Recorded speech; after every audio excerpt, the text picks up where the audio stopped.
So this is exactly what we're trying to do here. So we're using every cash that is generated from operations to pay down debt.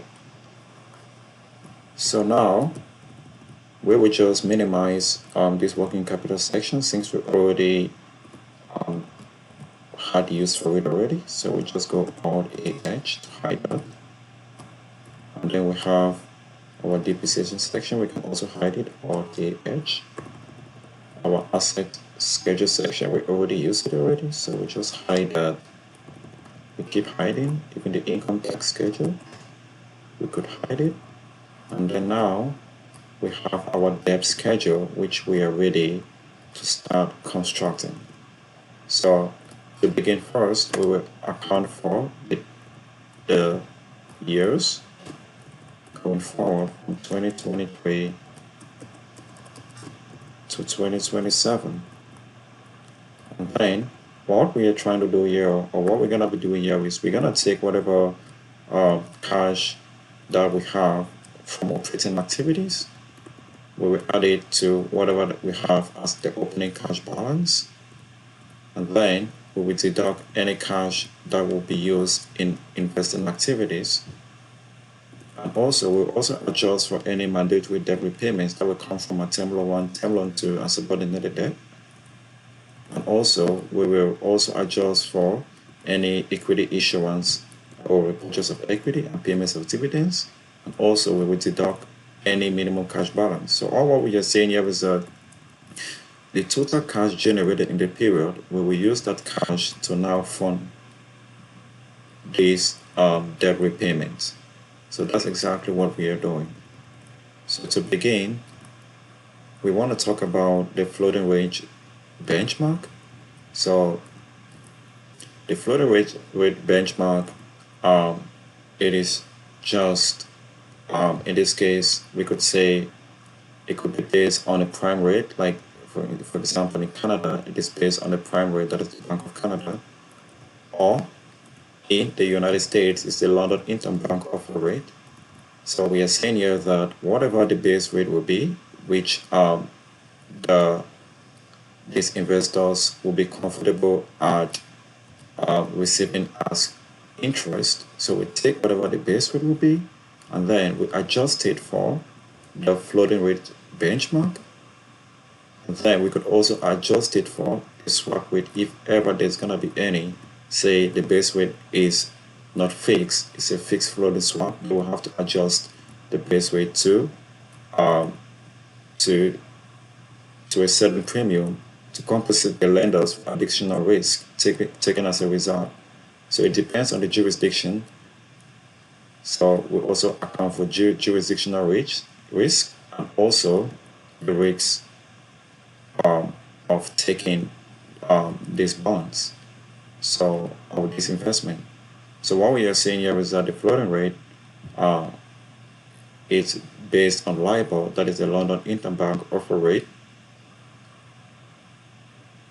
So we have to adjust that amount to the base rate. The base rate is the lending, the coupon rate, that is the coupon interest. So we adjust the coupon interest to the floating rate benchmark. So the floating rate benchmark, it is just, it could be a margin and a swap rate inclusive into it.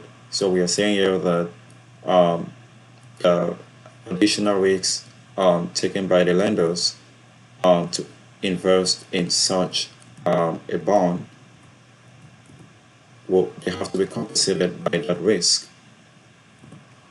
So in this case, the floating rate benchmark, we have it already set up for us. We have several cases for those in our input section. So the floating rate benchmark, we go to the financing and investing drivers. We have it set up for us here as the base case of 55 basis points. So we reference that there.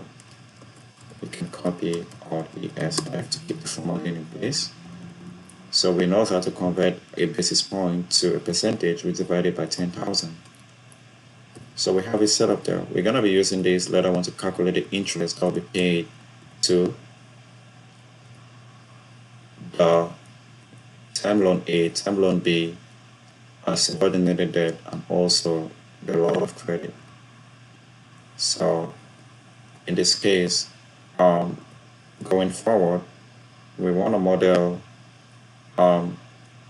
whatever cash should be used to pay down debt. So we'll take into account the operations, the opening cash balance. So we take into account